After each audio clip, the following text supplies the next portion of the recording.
guys, welcome to Ate Cosm Vlog. So, papakita natin itong Toyota Commuter. So, ang vlog na to, it's about tipid. Paano ka ba magiging matipid na itong commuter na to ay magiging 10-seater or 11? So, unang-una sa harapan, yung original niya ay 3-seater. So, ito yung mga carpet niya, tinanggal lang namin. So, 1, 2, 3. Ngayon, may bumibili kasi na cargo na wala nang laman ang loob. So, pag bumili ka na wala nang laman loob, cargo. So, ginawa natin ganyan. So, guys,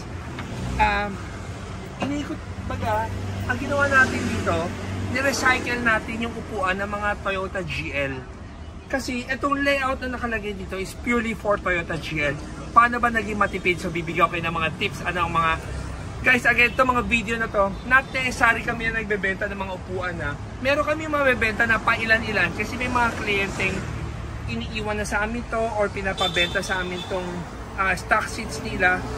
Sometimes kasi wala ka na rin mapaglagyan, napupuno yung warehouse mo sa panay upuan na stock seats. So gumawa kami ng paraan para magka-idea yung mga may Toyota Commuter paano mo i-maximize. So unang-una, yung flooring ng Toyota Tourer or Super Grandia na vinyl, ginupit-gupit namin para lang rin magamit pa rin ma-recycle. So makita mo yung mga butas na yan, pag naglagay ka ng mating na yung buhok-buhok, matatakpan na yan. So kaya lang natin ginawa to. Kaysa itapon ko yung mga mating na mga original, nilagay ko na lang para ma-maximize. Tapos, sa Grandia, pag nagbukas ka ng Toyota Grandia, unang mapapansin, itong 3-seater, ang unang nasa first row.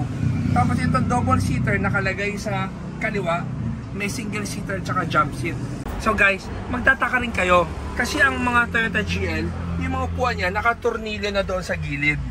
So, magtataka ka, paano namin kinabit? So, nagkataon, meron kami mga paa. So, minomodify namin yung mga paa rin ng original para maging dalawa na siya. Para tumayo siya. So, anong ginawa natin ngayon sa Toyota Commuter?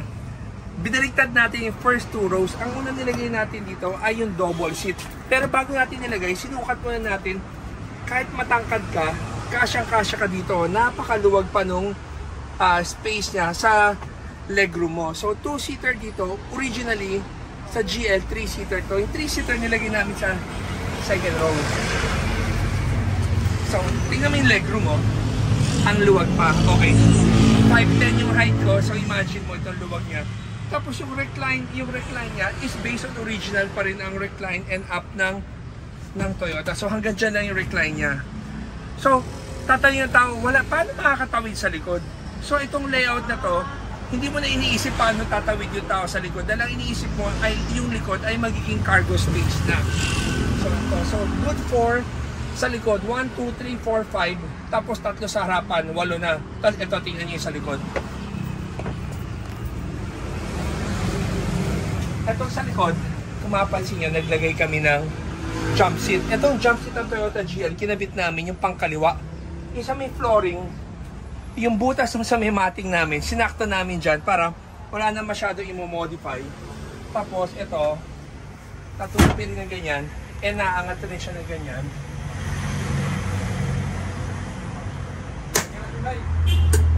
Ayan, teka, tumatama yung headrest so natutupi ito at nalalak rin siya. Ito sa kanan, storage siya. So pag inangat mo itong upuan, buong likod mo ay storage. Pero may mga tao na nagsabi na sayang tong space na to. Kung nasabi mo tong sayang na space na to, pwede mo pa rin ilagay. Diba yung tinanggal mo sa GL, may isa pang single seat. Pwede mo ilagay dito. Pero hindi namin ma-advise dahil masikip na. Wala na rin yung purpose na ilagay mo. Then mahirapan na rin umakyat. Or kung sakaling gawin mo man, nalagyan mo siya ng upuan, kailangan mo lagi nakaangat to bago siya maupuan. At pag binaba mo, mahirapan lumabas yung tao. So guys, kung meron kang Toyota Commuter, sana may natutunan kayo sa video or vlog namin na to.